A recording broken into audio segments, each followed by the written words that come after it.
риояи баробарии гендерӣ ба самаранокии молиявии ширкатам таъсир мерасонад.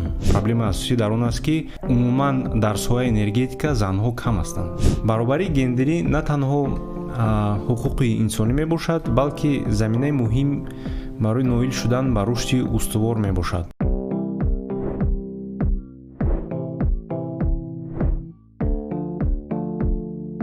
салом алейкум дӯстони азиз, ин подкасти навбатии гендернетика аз Академияи Медведя.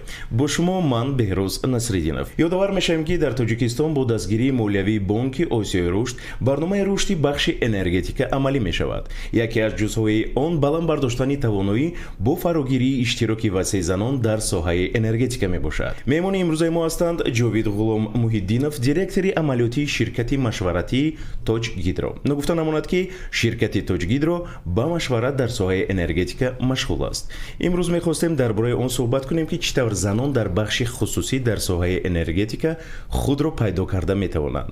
Салом алейкум Ҷовид, хуш омадед. мехостам аз шумо пурсон шавам. то ҷое ки ман медонам дар ширкати шумо занҳо фаъолият мекунанд.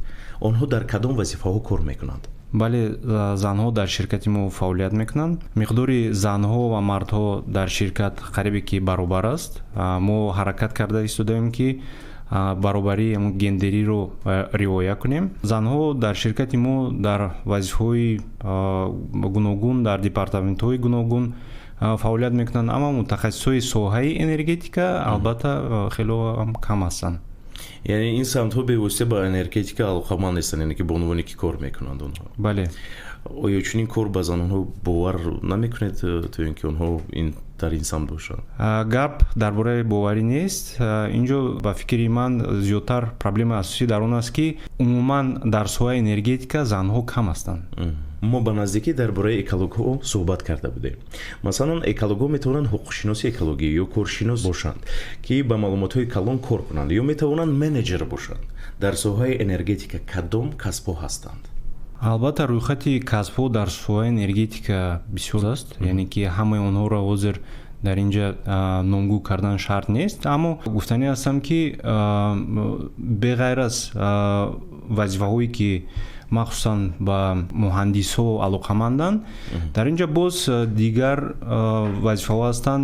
мисол молиячӯи соҳаи энергетика ҳастанд, бо қавли урусҳо мо мегӯем сметчико ҳастанд, мутахассисои сарфакорона истифода бурдани энергоаудит.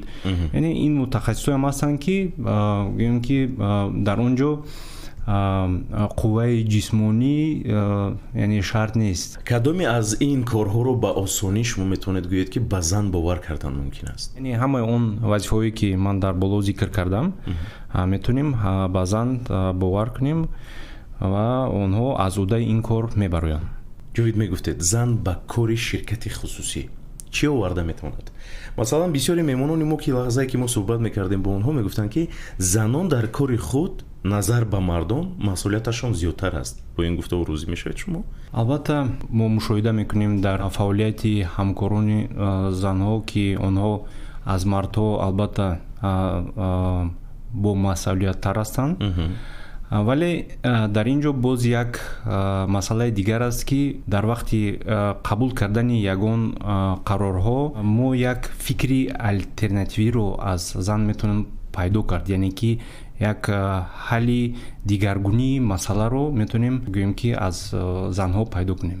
боз як чизро илова кардани будам ки тадқиқотҳо нишон медиҳанд ки риояи баробарии гендерӣ ба самаранокии молиявии ширкатам таъсир мерасонад. ба назари шумо чаро ма соҳибони ширкати хусусӣ бахши энергетика бояд таваззуни гендериро нигоҳ доранд ё баръакс, чаро ба ин чиз зарурият нест умуман?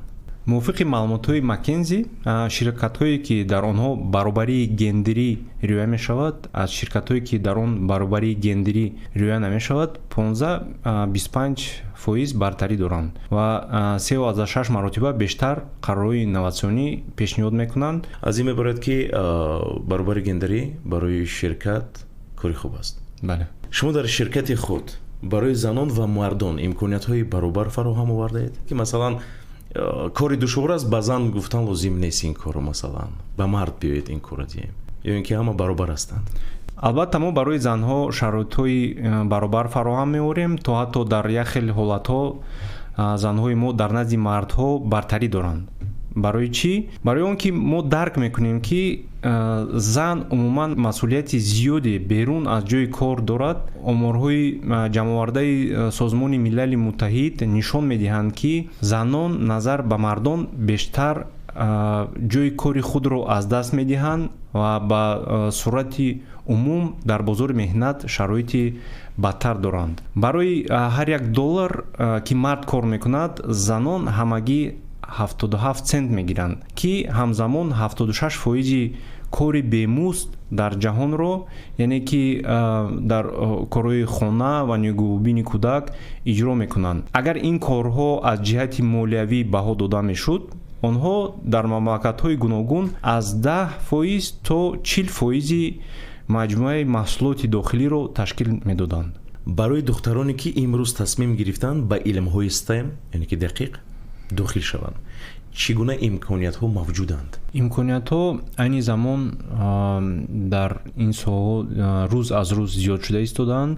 ташкилотҳои хориҷӣ, сафоратҳо, квотаҳои давлатӣ рӯз аз рӯз барои мутахассисони соҳаи гӯем ки STEM ва хусусан барои занҳо, барои духтарҳо зиёд шуда истодаанд. чаро дастгирии духтаронро дар ин самт муҳим мешуморанд? баробарии гендерӣ на танҳо ҳуқуқи инсонӣ мебошад, балки заминаи муҳим барои ноил шудан ба рушди устувор мебошад. агар мо хоҳем ки наслҳои ояндаи мо бо маърифат бошанд, бояд занҳо дар тамоми соҳаҳо иштирок кунанд.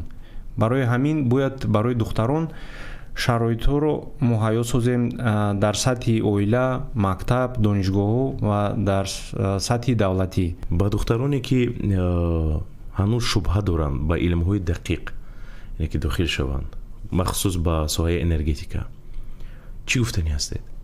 ба духтароне ки ҳанӯз шубҳа доранд, гуфтанӣ ҳастам ки ба мутахассисони ин соҳа суҳбат кунанд, машварат пурсанд. ба гуногун ширкатҳои ин соҳа омада шарту шароитҳои кориро бубинанд, то ҳатто метавонанд ба корхонаи мо биёянд, шартҳои кориро бубинанд. аз ягон чиз натарсанд, ба занҳое ки вазифаҳои роҳбариро ишғол мекунанд назар кунанд, ки онҳо тавонистанд, яъне ки фикр кунанд ки онҳоям метавонанд ин корро такрор кунанд. дӯстони азиз, бо шумо буд Беҳрӯз Насриддинов. ин подкасти мо буд ки ном гирифта аз гендернетика ва дар фарҷом гуфтанӣ ҳастам. худ ва наздикони худро эҳтиёт кунед. хайр.